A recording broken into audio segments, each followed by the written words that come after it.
So you're an amazing group.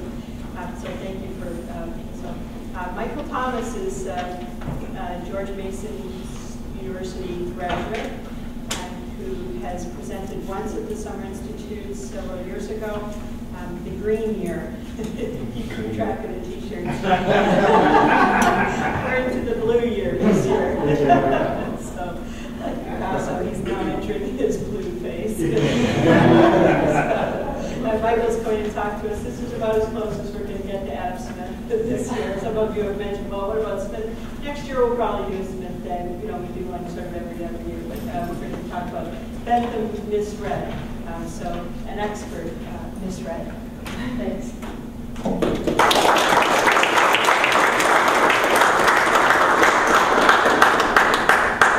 Thank you very much.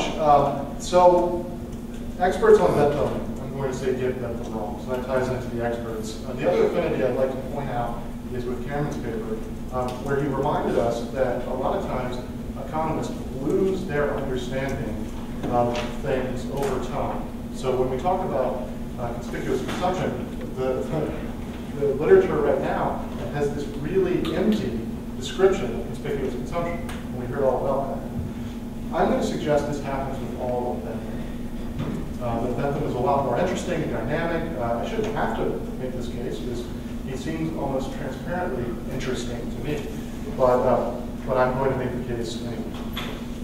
So Bentham, I would argue, has been received by the literature as one-dimensional, hedonistic, and fallacious. Right? That's how he's been received. But the Bentham that I encountered when I was reading my dissertation is a reformer, someone that is interested in the idea of change and how change occurs in society. So what I want to posit is a fundamental contradiction to motivate rereading Bentham. And on one hand, Bentham is a strong critic of the status quo. He goes to law school, he understands law, he realizes that law is, in his version, fundamentally flawed.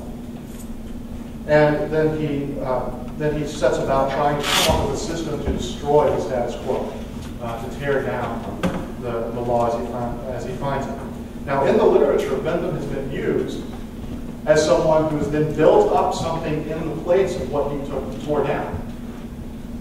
So for Bentham, he has come up with this reason system, or something that constructs an artifactual, man-made type of social reality to replace the reality that we found and critiqued.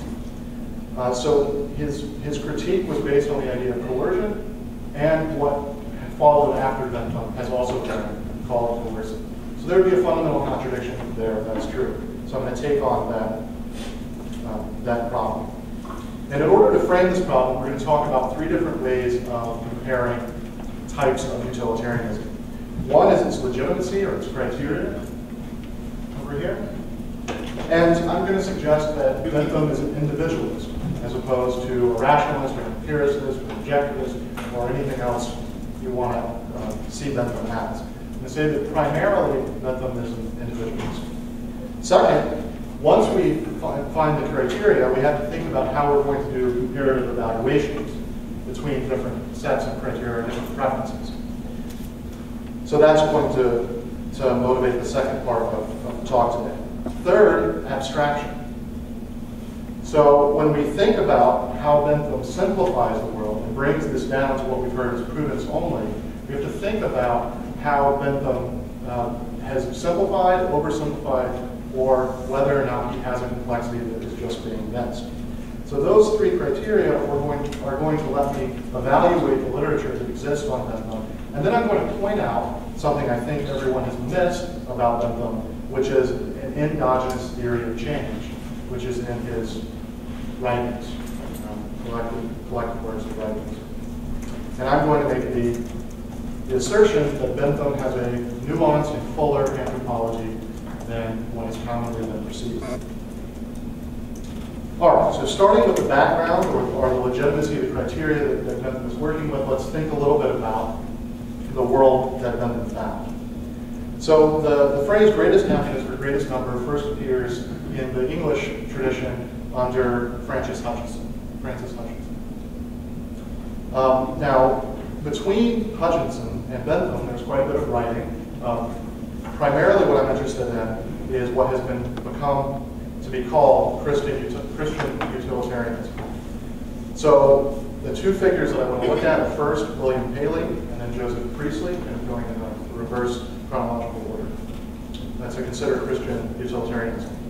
And what we're seeing in Christian utilitarianism that Bentham is going to critique is anything that's individual independent, sort of internal focus on morality, teleos, if you will. So first, in the consideration of Paley, what we think about is his popularization of the watchmaker analogy.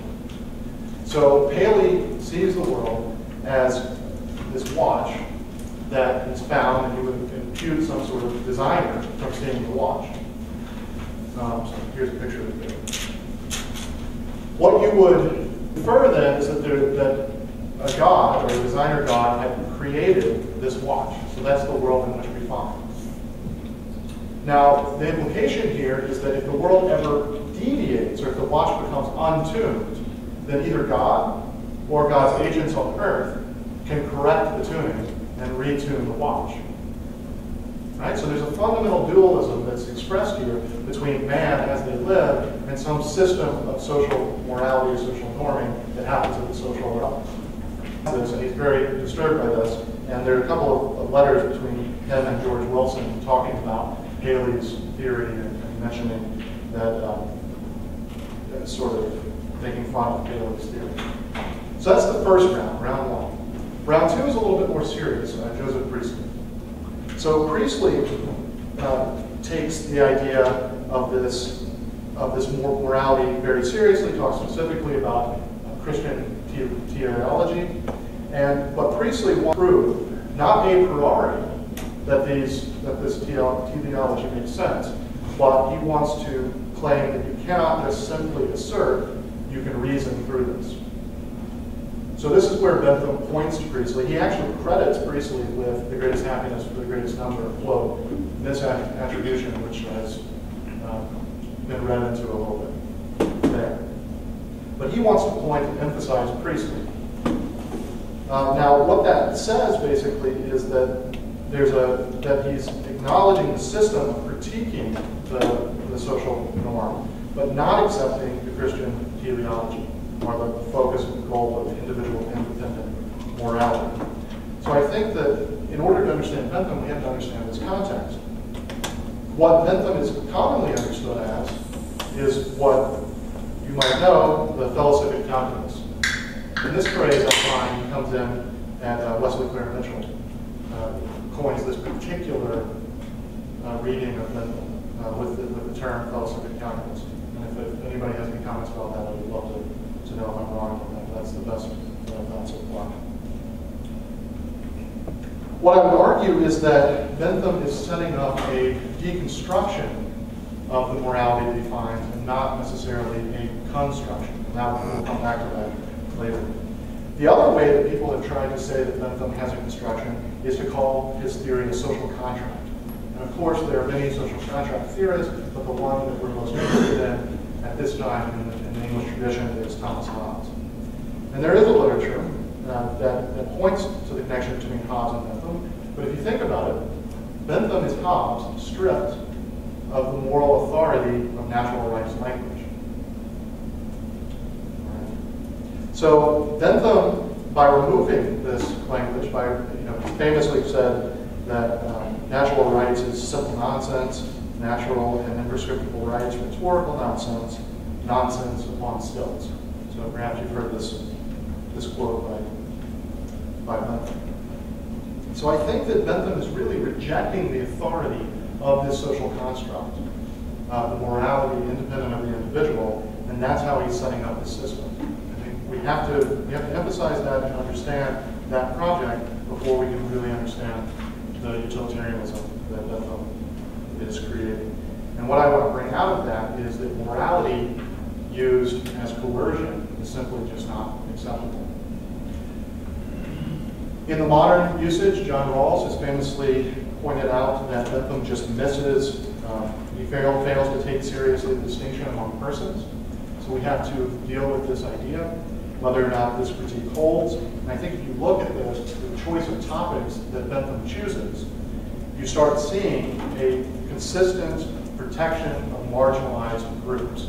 I think he's very interested in marginalized individuals. This includes women's rights, prison reform, homosexual rights, children's rights in school not to be oppressed by morality, indoctrination, and religious intolerance. He also talks famously about sexual mores and how people that are involved in things that are considered disgusting by society have much higher magnitude of pleasure than any distaste that any of you can have of what they do. And this is a way of thinking about how you should leave them alone. Not a way of thinking about how we can all agree about what's acceptable, but a way of thinking about how you have no right, or you have no right, not maybe the word in this case, you have no authority to tell them what they can do. Famously, in The Defense of Usury, I was struck by this as one of the first pieces I read that made me start thinking about Bentham this way. He says that even what he calls simple, or the minimally handicapped, should be allowed to borrow an interest at high rates of interest because they are more likely to know about their particular circumstances than any legislator. Therefore, we should leave them alone and let them make their decisions. So I think that the individuality is in Bentham. It's very clear. It brings out a point that we have to take seriously when we read Bentham, and I want to stress that. So that's the criteria that I'm building off of. Next, we're going to look at how we can evaluate preferences among different people. And for that, I'm going to start talking about, here's some pictures of Bentham. I'm going to start talking about Mill's reading of Bentham. I'm going to assert that Bentham is an egalitarian because of his strong belief in the individual. Famously, Mill makes a claim that Bentham cannot tell the difference between pushpen and poetry. Pushpen's a child's game like jacks. And Mill wants to say that Bentham just can't see the difference because he doesn't have an appreciation for this. Mill will then insert an appreciation that's given by education to the understanding the higher value of certain goods. And this is a quote from Mill. "It is better to be a human being dissatisfied than a pig satisfied. Better to be Socrates dissatisfied than a fool satisfied. And if the fool or the pig is of a different opinion, it is better that they only know their own, it is because they only know their own side of the question. The other party to the comparison knows both sides." So there's a fundamental educational aspect you need before you can make decisions about policy. And I think that this is the fundamental introduction. This is a chapter 2 of Mill's Utilitarianism. The fundamental insertion of hierarchy into the utilitarian project. What Mill is going to say about Bentham, again, quote from Mill, eulogizing Bentham, ironically. "He was a man of both remarkable endowments for philosophy and of remarkable deficiencies for it. Fitted beyond almost any man for drawing from his premises conclusions not only correct, but sufficiently precise and specific to be practical, but whose general conception of human nature and life furnished him with an unusually slender stock of premises." So this is Bentham's limited ability to recognize the full range of human emotions. And I think that reading has had a lot of weight in our interpretation of Bentham. I've pointed out already some of the things Bentham is concerned about, and that's pushing me to push back against that reading. A quote by Bentham that I'd like to share with you just to talk about poetry, since we're talking about poetry.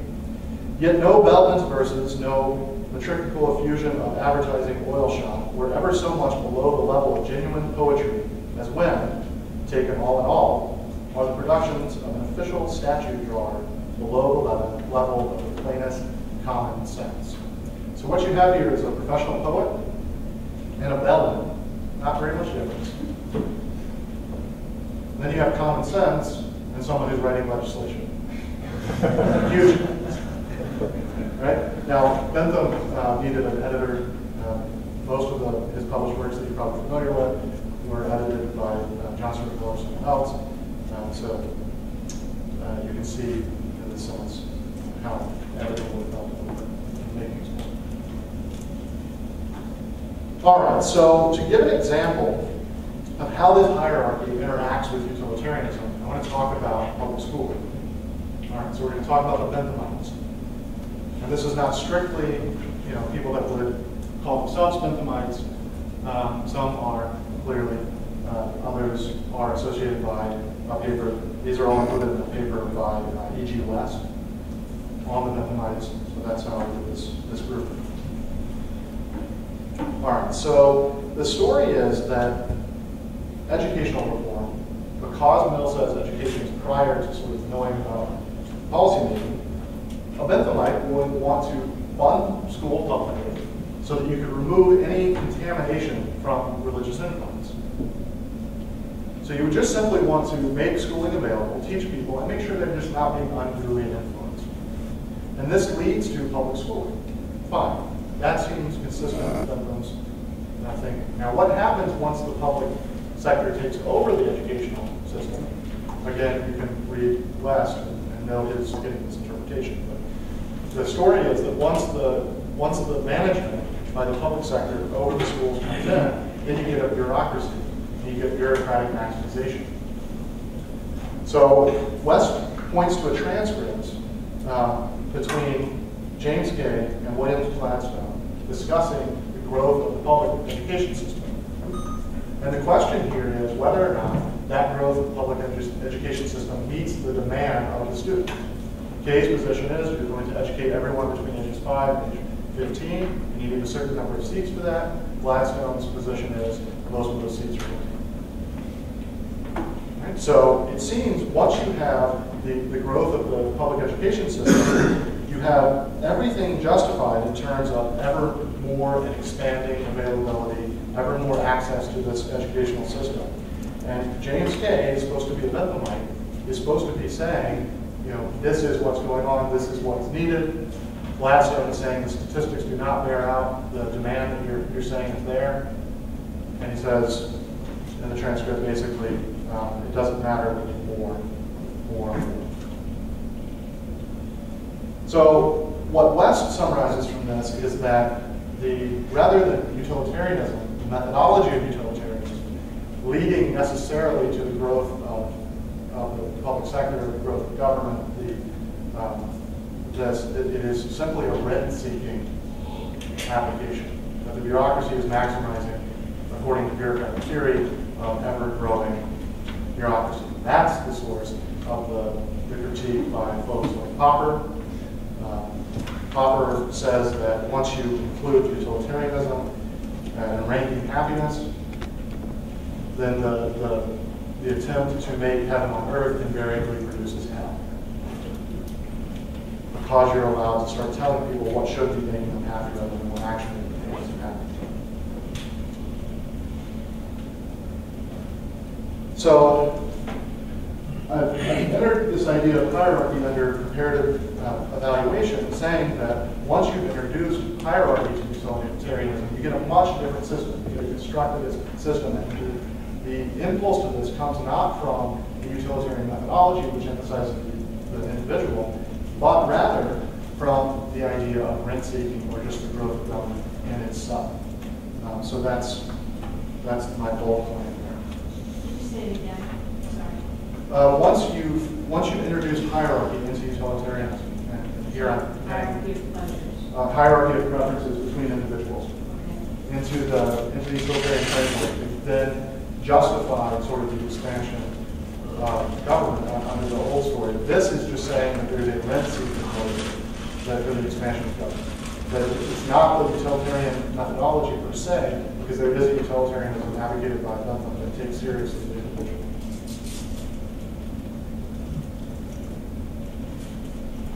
So just as quick clarification.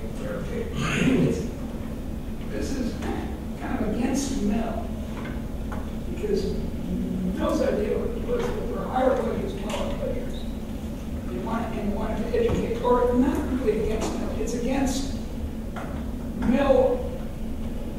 Mill's dichotomy of higher and lower pleasures as a cause of increasing educational bureaucracy.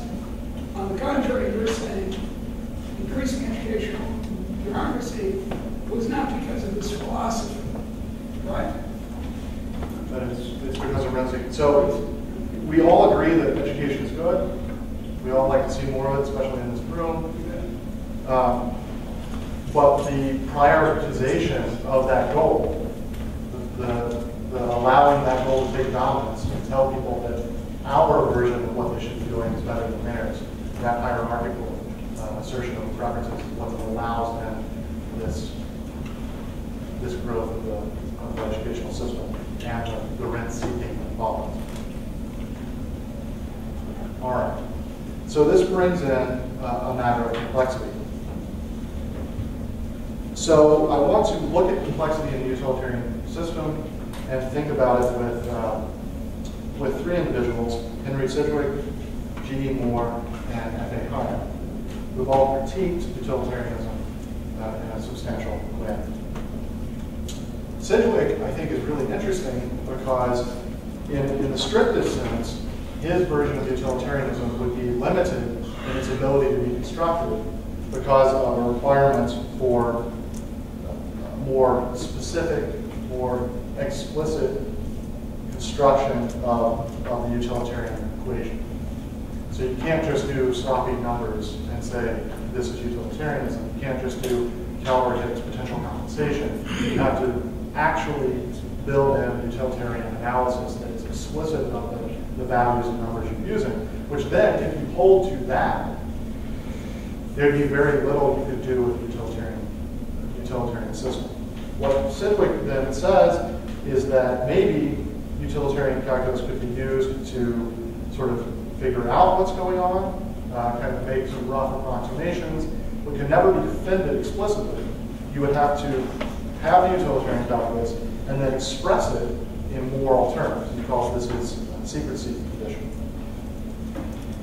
This brings in sort of the indefiniteness and complexity of the utilitarian system and what we would call nowadays indeterminacy.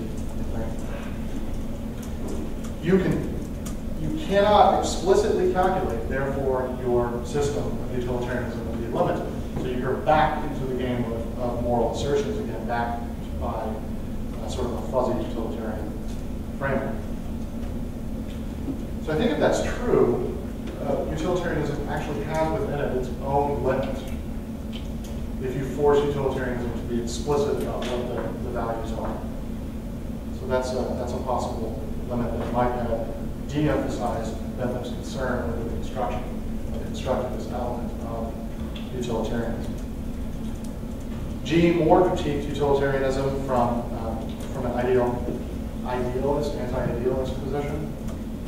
He said that there were things that were just inherently beautiful and could not be expressed in terms of utilitarian calculus, and that utilitarianism would oversimplify human action. Now, to bring out this point of oversimplification, I want to use a G. Moore example of a universe, a choice between two universes. One universe is empty, it's unpopulated. The other universe is full of sadists. So G. Moore tells us that we can make the decision between these two universes because the one with sadists in it would not be preferred. I think if you take seriously Bentham's framework of utilitarianism, you want to ask another question. Is the pain that the sadists are inflicting on each other causing more pleasure than it is causing pain? So there is a case in which you would want a universe full of sadists. If people enjoy hurting others more than they get discomfort from being hurt. I think this actually adds in a little bit of complexity and further questioning over and beyond what G. Moore is including or intending in this example. I think the difference is the helios, the implicit ranking of the two universes that Moore is just assuming in to this system.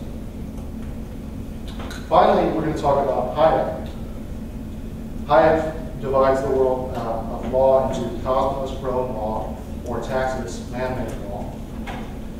And in order to make sort of this distinction between cosmos and taxis, Hayek is going to align Bentham with the Cartesian rationalists. He's going to say that there are these streams of thought. The Scottish Enlightenment over here, the French influence, Bentham is pulling in the Cartesian rationality. And he so associates various other people with this version of law and taxis.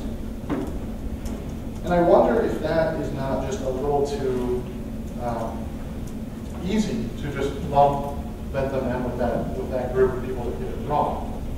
And I think what you can do, what I've tried to explain so far on the paper, is that what you can do is apply something like Hayek's generality norm into a system like Bentham and get the same type of result that you would get with a Hayekian system. And to point to a place where you can try to read for something like a generality norm, I suggest you read On the Influence of Time and Place in the Matters of Legislation by Jeremy Bentham, where he talks about what the limits are and how law should adapt between different places. So what I've tried to say here is that these critiques of complexity are not necessarily undermining Bentham's system. Bentham has a degree of complexity built into his writing already. And just like his failure to anticipate public choice is not, a fundamental critique of Bentham, I think that dealing with this complexity, he has some of these ideas already in it. So those are my three tools: utilitarianism, and to distinguish how Bentham's utilitarianism ranks up to these critiques. Finally, what we're going to do is talk about Bentham's own theory of the endogenous theory of change. Okay, so I want to remind everybody that the way I'm reading Bentham is to see him as trying to minimize coercion. Bentham's example is heroic. Bentham talks about a heroic projector, his word for entrepreneur, in Defense of Usury. And George Evans picked this up and just sort of ranked Bentham's description of the heroic entrepreneur as sort of the most right-wing thing you can imagine, sort of the most free market idea that he's ever read about entrepreneurship. But he's one of the few that deals directly with this idea of the heroic projector.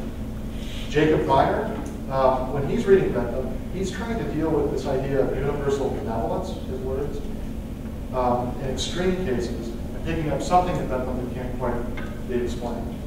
One of the editors of Deontology, when it first came out, picked up an idea called compassionate utilitarianism. There's a paper written on this, which picks up something else going on in Bentham that's compassionate. So I want to point these things out. Now, the picture I have here is of Marcus Curtius. And this picture is actually taken from a castle in the Bundesland where Verena is from. Schloss Eggenberg.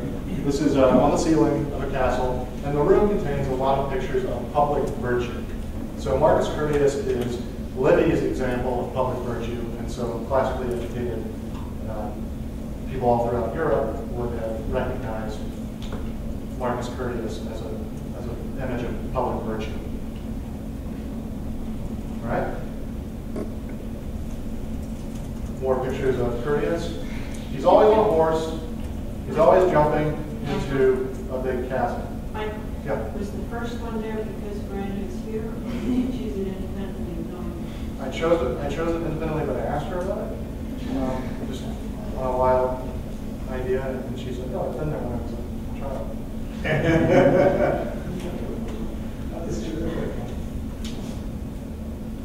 So these are some other pictures. Now, this is sort of the Lacus Curtius. There's a fountain on the Roman Forum. It's going to give you, it had a wall around it. This is what it looks like today. Yeah. But this plaque is still there. You can see it if you go to the Roman Forum. Right?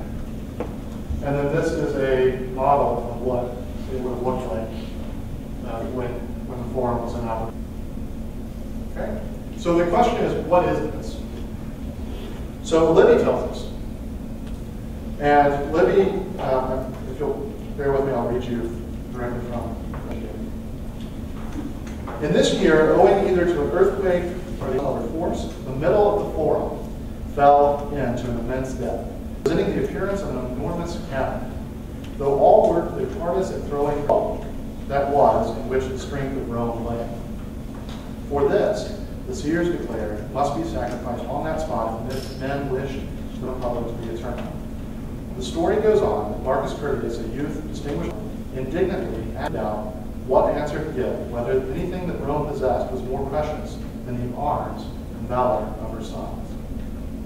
As those around stood silent, he looked up to the Capitol and to the temples of the immortal gods, and looked down on the forum, and stretching out his hand from heaven, and then to the yawning chasm beneath, devoted himself to the gods below. Then mounting his horse, which had been capricious as magnificently as possible, he leaped in full armor into the cavern.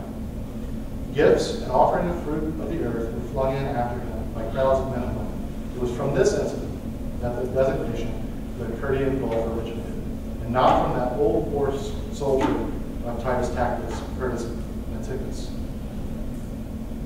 All right, so now Libby is, what he's doing here is comparing two versions of the story. He's already given one version of the story, and now he's discounting the previous version of the story that he's given. And he says, about the comparison of these two stories and how a historian should choose between a more substantial figure of history where we can point to the history or the story I've just read to you. If any path would lead an inquirer to the truth, we should not shrink from the labor of investigation, as it is on a matter where antiquity makes certain as it is on a matter where antiquity makes certainty impossible. We must adhere to the legend which supplies the more famous derivation of the name. So Libby is telling us that we should go with the more mythological version because it gives us a really good story. The idea of the public virtue that comes down from the Marcus Curtius story is more important, and as you can see from the different pictures, has stood out to people when they're reading with it. This is the more famous example. Now, this seems like a very odd thing for the Bentham, as narrowly defined Bentham was picked to explain his idea of entrepreneurship, progress, and reform. So, when I'm reading defensive usury, the relevant, I'm just going to read a couple of more quotes from Bentham and defensive usury. He's talking about why he would not accept Adam Smith's cap on interest. He's writing this letter to Adam Smith, and this is one of the earlier things he writes in his career before he even writes the introduction to the principles of morals and legislation. The great road which receives the footsteps of projectors may be considered as a vast and perhaps unbounded plain, is strewn with gulfs, such as Curtius was swallowed up in. Each requires a human victim to fall into it ere it close. But once it closes to open no more, and so much of the path is safe for those who follow. Skipping down a couple of paragraphs. To tie men, neck and heels, and throw them into the gulfs I have been speaking of is altogether out of the question. But if at every gulf a Curtius stands mounted and capricious, ready to take the lead, is it for the legislature, in a fit of old womanish tenderness, to pull him away, laying even public interest out of the question and considering nothing but the feelings of the individuals immediately concerned? A legislator would scarcely do so who knew the value of hope, the most precious gift of heaven. So Bentham is giving imagery of progress. Now, first thing I want to point out is that it's an unbounded plain. It's consistent with the argument I made about not having a utilitarianism, or not having a goals or properties. It's an unbounded plain. And that doesn't quite fit with the reading of Bentham as a constructivist. I don't even think the idea of goals is coherent in that framework. It seems, from our perspective, reading after a major financial crash, that Bentham denying any sort of systemic risk, any sort of reason why you would cap interest rates, seems very strange. It's certainly not something that would fit into a cost-benefit analysis that I would recognize. So I just want to point that out as Bentham's model at the very beginning of his life for what it means to be a reformer. I'm going to briefly just survey Jacob Viner's list of Bentham's reforms during his lifetime. Fundamental law reform in many of its branches, prison reform, adult popular suffrage, including women's suffrage, free trade, reform in colonial government, legalization of trade unions, general education at public expense, free speech, free press, and secret ballot, a civil service appointed and promoted on merit, repeal of usury laws, general registration of titles to property, reform of local government, a safety code for merchant shipping, sanitary reform and preventative medicine at public expense, systematic collection of statistics, and free justice for the poor.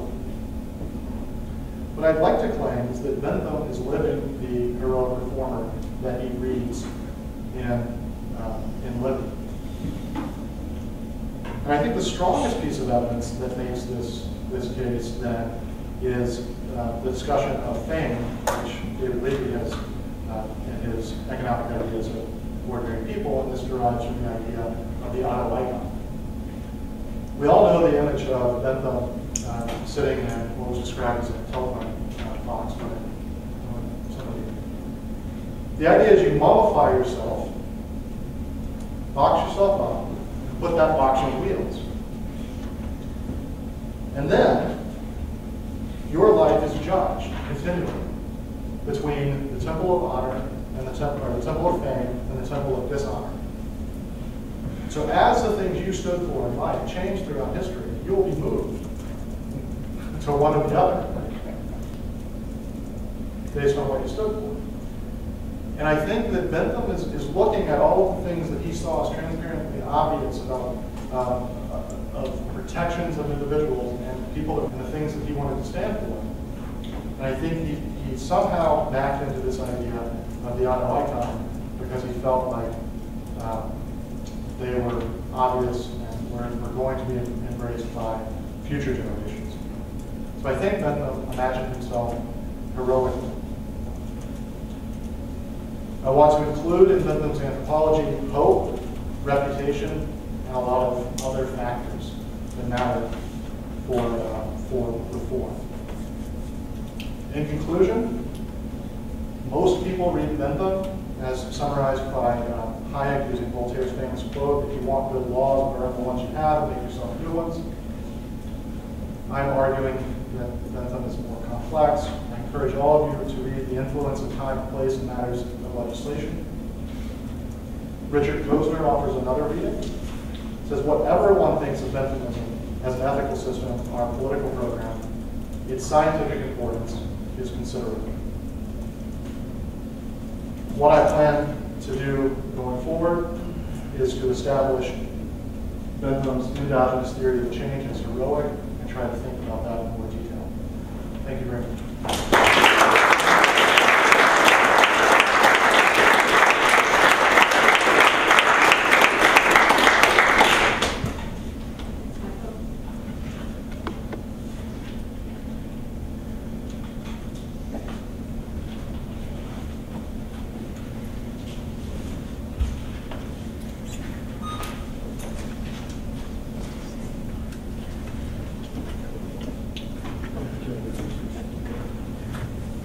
Thanks for the statement, which really informative. I just had a question that really is more of a clarification than a challenge to the thesis. Do you think there's a difference in motivation between the, I'm trying to think of the plural of Marcus Curtius, I guess it would be the Curtii, who hurl themselves into the gulfs in pursuit of private profit, and then the reformer? Because it seems like Bentham in his auto-icon idea, and also in your paper you have a note from, I think it's the Westminster Review that describes the love of honor or something. It sounds very Smithian. It's like this appeal to praiseworthiness. That seems to motivate the reform, but then the private entrepreneur, is he motivated more in private gain in Bentham's system? Yeah, that's a really good question. I guess for my own thinking, I'm blurring the distinction. So I don't know if that helps, but I see Bentham as seeing markets as a sympathetic mechanism. Thanks. My question is along the same lines. How does all this fit in with Bentham's idea of the workhouse for children that he wanted to create?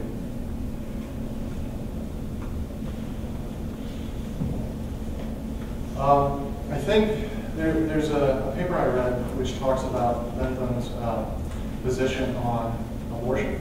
He believed that it was a bad idea to attempt an abortion because they usually resulted in the death of the mother. So he actually preferred the method of delivering the baby live and then killing it as a protection against women. So I think that Bentham has some very strange ideas. They're repugnant in a lot of ways, but I don't know if that gives an irrevocable critique of his understanding of humanity. Maybe it does.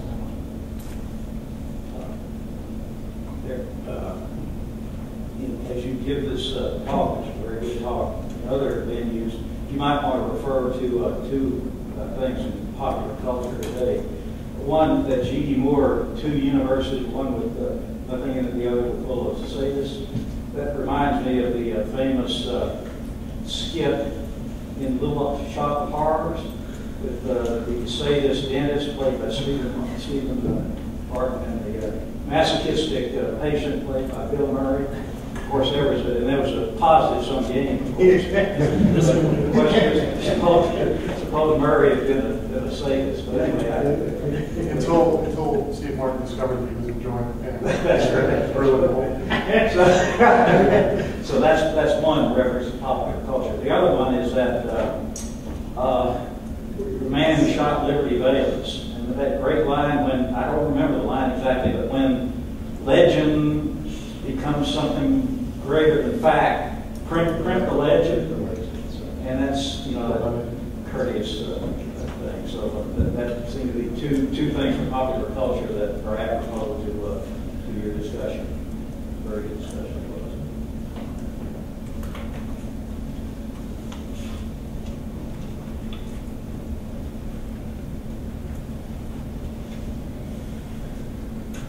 This sounds like a like an immense project that you're trying to deal with, from what I understand. And my suggestion is to try to schematize a little bit more what you're handling. Because from what I understood, you're trying to deal with three different things. Bentham, which is what people think Bentham is, and Benthamites, like people who follow Bentham. So if you clarify the distinction between what Bentham is, what people think Bentham is, and the follower of Bentham, you may start to have a little bit more breathing space in your project.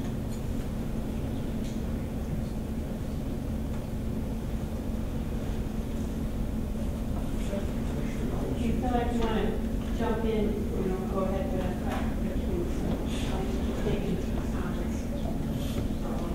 Yeah, this is very interesting. As I understand it, you're appropriating Bentham for liberal thought, what you and I would agree with should be called liberal thought, whereas the reason I think I don't like Bentham is that I think of him as the father of central planning and so forth. And you're saying, no, he's not. You've drawn attention to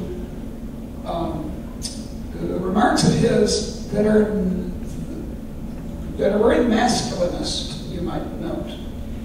The word virtue comes from the word man. Wir, vir. And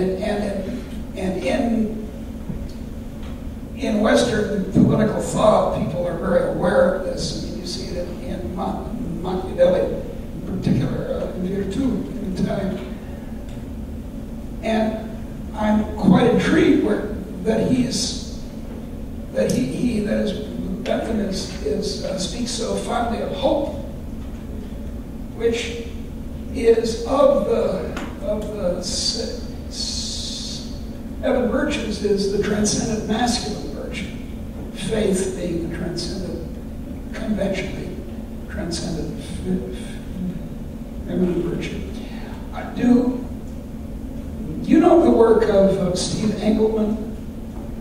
He's a political theorist at USC, and he's just edited a collection on Bentham, which you'll want to read because it's got essays by Steve and by other people, and then large selections from Bentham himself.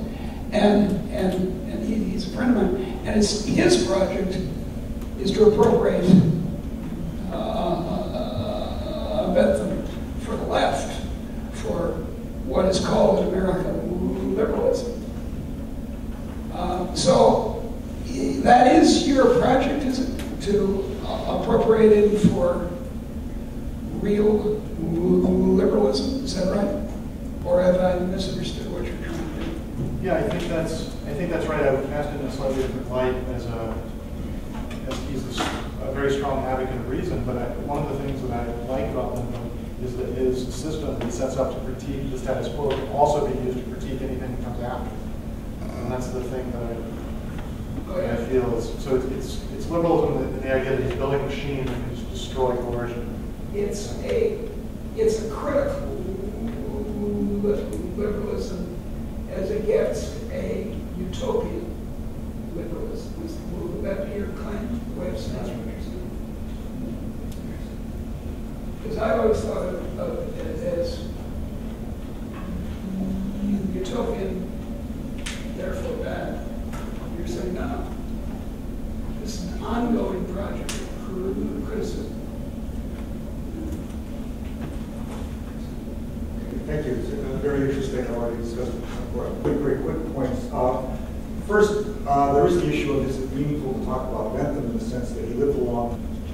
I think you don't mention Olivier, both philosophical radicalism, but I thought one of Olivier's themes was how Bentham changed over time. So there is that issue, and that's sort of part of the problem with interpreting Bentham. One suggestion is you may want to focus at some point on some of the more commonly cited things like the principles of legislation. So that's the first point. On the hierarchy issue and the education issue, there's an ambiguity of interpretation here, which is that it could be that these Benthamites really did want to fill the seats. It wasn't just rent-seeking.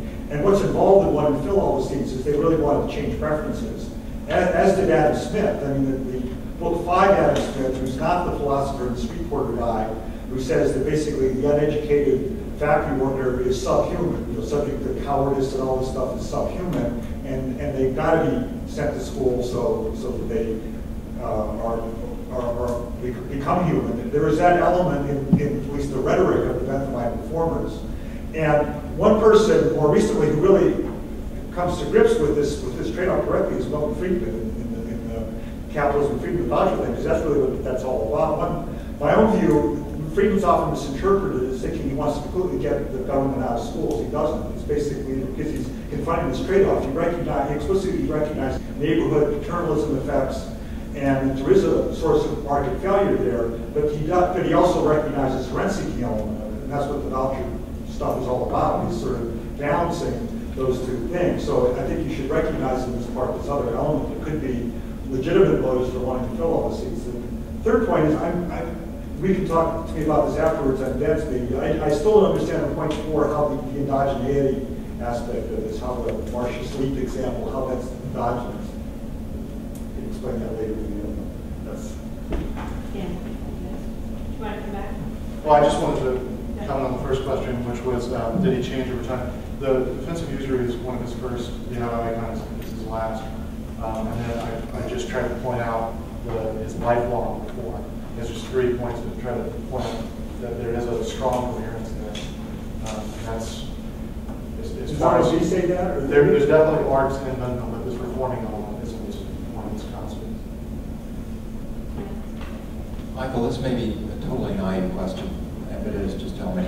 But in the difference between Bentham and Mill over hierarchy of pleasures, did they distinguish between differences in the source of pleasure and differences in the receiver of pleasure? That some poetry is better than pushpen, but you may have a better appreciation of things than I do,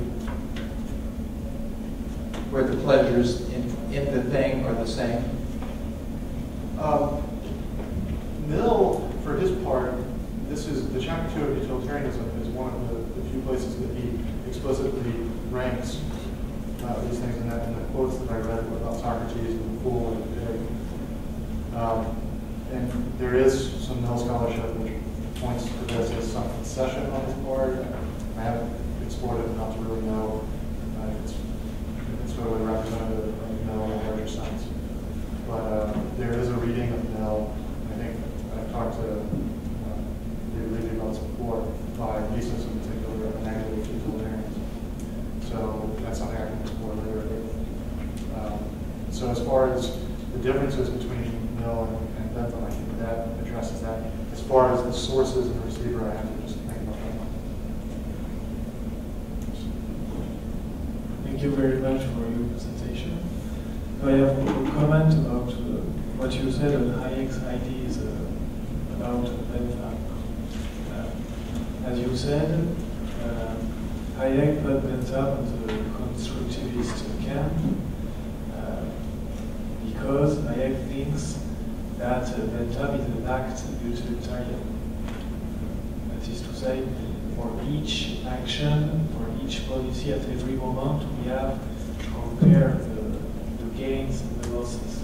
And as you said, however, we can apply the utilitarian and consequentialist reasoning on the whole general system of rules.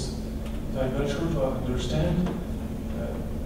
Do you think that Bentham is not an act utilitarian, and so it is a system utilitarian? This is something I have to work a little bit more at developing, but the idea of the philosophic calculus specifically, the idea that we're going to be able to calculate in this very specific way is something that I think is being read into Bentham. It's more of a way of thinking, not a coercion, rather than to justify action. What I've understood so far of my writings, I don't see anything that's justifying the type of construction that Hayek is reading. And he, in his footnote in Law, Legislation, and Liberty, tellingly he quotes someone complaining about Benthamites, and not Bentham specifically, on page 22 of the 73 edition of Law, Legislation. A little suggestion, I just double check. In the Principles of Economics by Wenger, there are no references about Bentham. But I'm sure that in the archive, in Wenger's papers, while he was writing and preparing the second edition of the Principles, there are plenty of references on Bentham.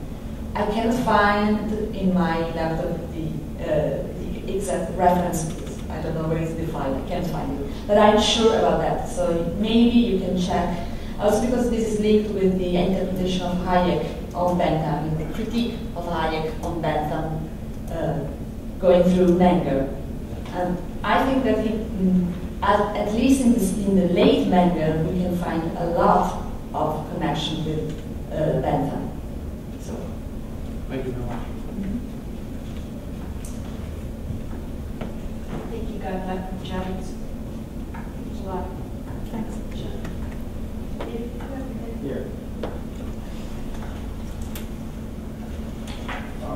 I think the last thing that the last Bentham that it was published was in 1978, and that was his defense of sodomy, and in a book oddly enough titled "Byron and Greek Love," which comes out of the unpublished in his lifetime and not Paul but Jesus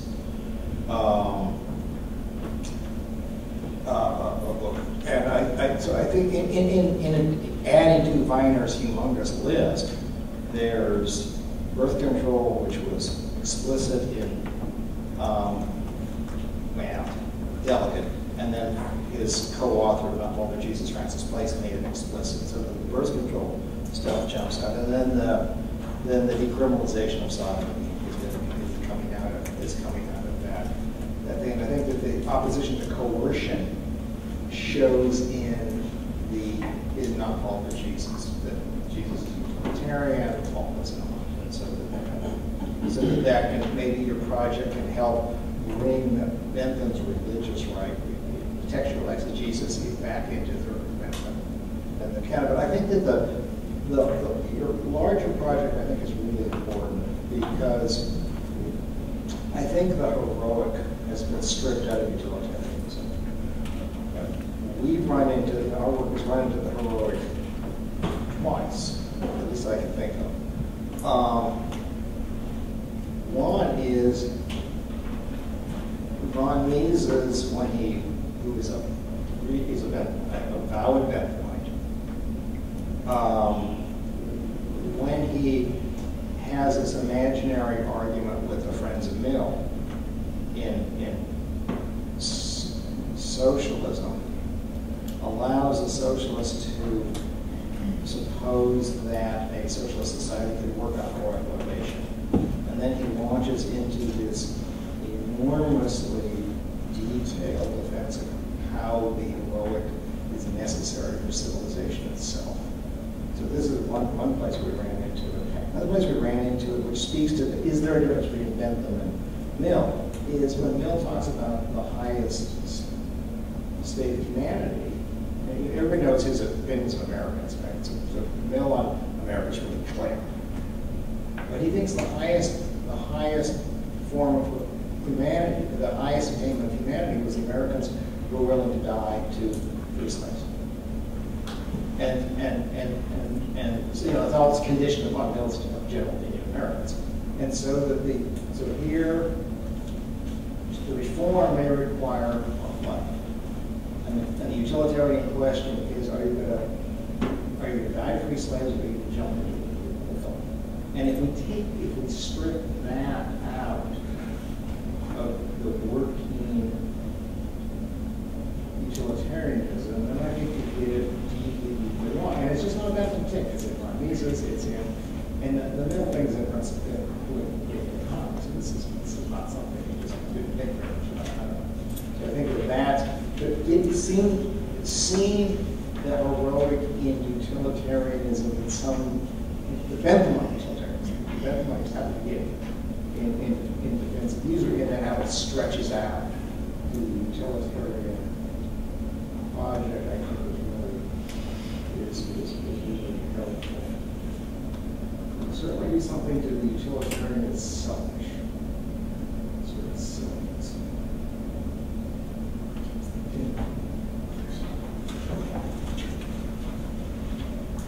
Thanks for an interesting paper, Marco.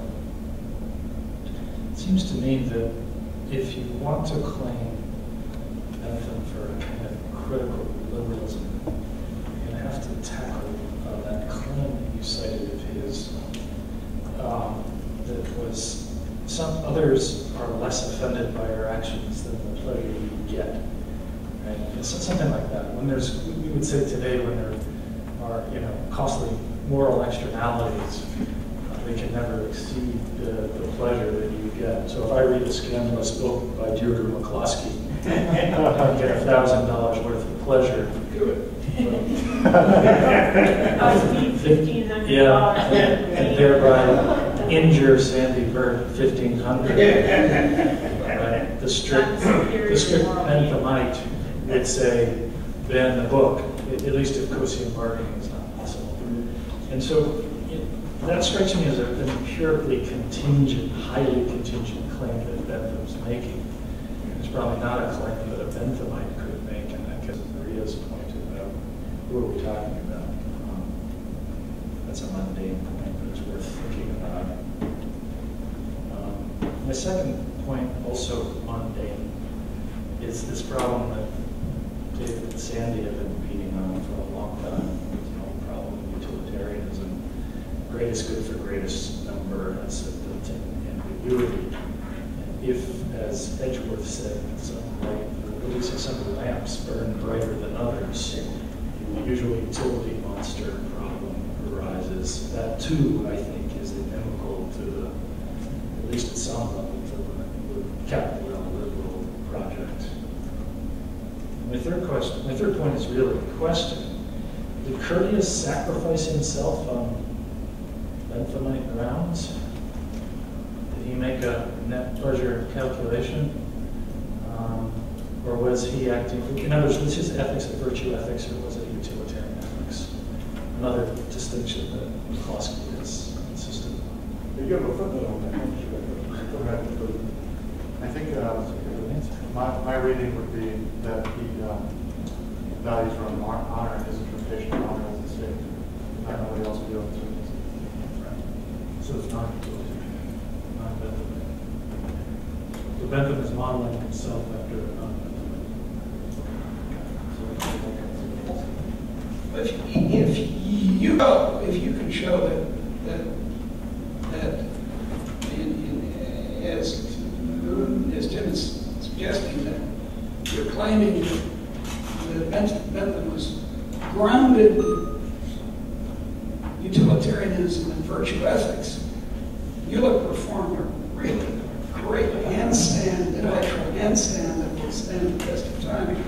And we can have you in a box and roll you around.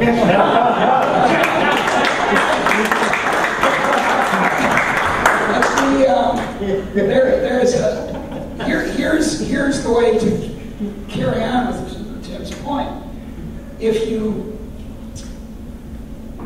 The standard objection to the philosophical objection to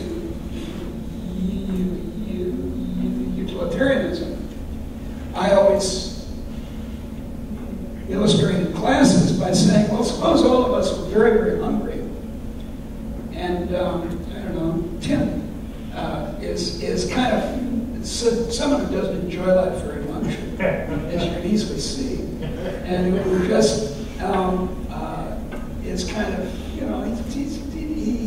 he wouldn't care too much if we sacrificed him to feed ourselves. Then if the happiness of us eating Tim, cooking and eating Tim, were large enough, we would go ahead with it. And if you can show that Bentham wouldn't go along with such a project, then you'll have greatly clarified our understanding of Bentham. Look, take the case of homosexuality in Uganda. I think it's highly probable that if you added up all the annoyance and irritation and anger that straight Ugandans, or at least they think they're straight Ugandans feel towards gay Ugandans, you might well make a sort of naively utilitarian calculation that it's a good idea for them to pass this law to execute gays. So that's kind of a challenge for you. Can you make, what you're trying to do is to make a liberal out of Bentham. And if you can show textually that he wouldn't go along with this kind of, let's see, how to think of it. It's as though there's a Kantian element in true liberalism, which says you must not use people. You can trade with them, that's nice, but you can't use them up. as just as an axiom, as a proof of premise. But that's not what utilitarianism says. So how do you react to it? There's an example he uses in Time and Place Matters of Legislation where he talks about the habit of the wife killing herself when the husband dies. And so he says that we would have, in order to tolerate that, we would have to prove that it's beyond a doubt that that's actually what she wants to do. That she's not doing it for these other reasons. It's actually in her interest. Then there's that's the problem. But then there's the very deep question, which is a big problem in liberalism of all types. Who knows? Is there such a thing as false consciousness? Has she internalized an anti-feminist ideology which we don't want her to internalize? You know, the debate about emails or decisions. Thank you for the interesting talk. You mentioned the last one, the Bentham. Did he mention Bentham in his speeches? This grouping it just comes from a paper, E.G. West, and so that's why I put the quotation marks around it. But Gladstone is a liberal, but I don't think he saw himself strictly. West doesn't call Gladstone. Bentham doesn't. I can check, but we can talk about that. Anyway, I'm interested in public perception of utilitarianism. So, I'm not sure you understand. If Gladstone mentioned Bentham, what is the benefit of mentioning Bentham in public speech? What was the people think of utilitarianism? You know, utilitarianism might have negative connotation considering the radical tolerance.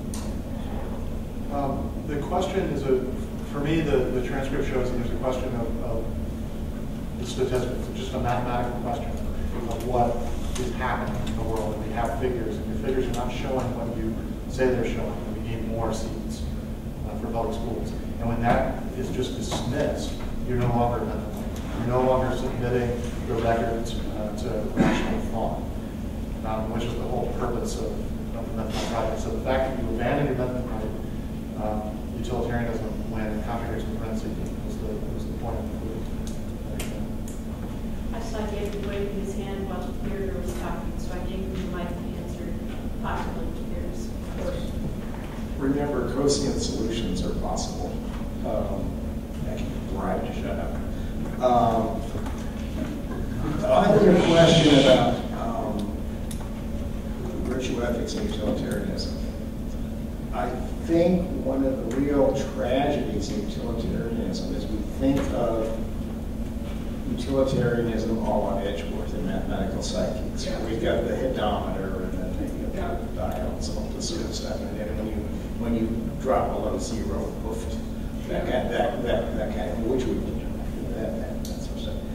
But I think Bentham's in a world, and I think you see the same thing in Mill, where utilitarianism is, the utilitarian expert is all of us. Yeah. And this episode, I think, is the question, the hard question is, somebody has to die. Yeah. And who picks? And the answer is, well, somebody will. And so you need a society of virtuous people. There has to be sufficient virtue for somebody to go and pick himself. We can't pick somebody else, but we can pick ourselves. Yeah. And so the expert, the utilitarian expert, is all of us. And there has to be enough to be able to do that. And so that if we think of virtue ethics as not underpinning utilitarianism, but as an opposition to it, in sort of like the clunky way I spoke before about the heroic, well, that just may be a shorthand for somebody who's willing to to select himself to do the hard, the unpleasant things. Yeah, I think that fits very well with your and Sandy's views about the new egalitarianism among Smith, who started Smith and so forth. And that's, I mean, Kant is the same way, because Kant is very much saying the individual is dignified beyond measure, and there's no hierarchy. So, I mean, honestly, if you can prove to me or anyone else, not to anyone else, but if you could prove to a anti-Benthamite like me that I should change my mind, I'd be very pleased. I agree. I agree with that. I'm just trying to clarify is what you and David are saying is that the heroic is endogenous, in that sense you get an endogenous theory of change. Is that the argument? This heroism is going to emerge on sort of Benthamite terms. Is that the argument? Why is it going to emerge? And that, you should bring that up, or if you're going to make this claim of endogeneity, because I was just having trouble with that. Yeah. Kind of vaguely. So the theory of progress is what I was emphasizing is the unbounded plane. That progress is not something that has a direction that's imposed externally. So in order to get that kind of progress, you have to have something happen heroically at the individual level. Because progress is just how you're filling these holes. And you could argue that on Benthamist terms that a person will do it for the glory, and they do that cost benefit in the issue. If they lived and ignored the glory, they would be so pained. It's a philosophic calculus. They would be so pained that they couldn't live with themselves, so they decided that they're going to sacrifice. That's how the hero. You have that footnote. That's how the hero emerges. But you know that has to be a complete human character. And that's what is odd about the theories of both Kant and at least the ones parts that I've read of Kant and Bentham, is they both make these claims for reason. Yeah, reason takes care. Reason is already reason. But then for the reason to have any point, they've got to be full human beings with those virtues that I spoke of. Among which is hope, which is combined hope and prudence. It is the core of the commercial virtue of enterprise, for example. I'm going to close the session so we don't tire ourselves out tonight. 2 more papers. Thank you very much.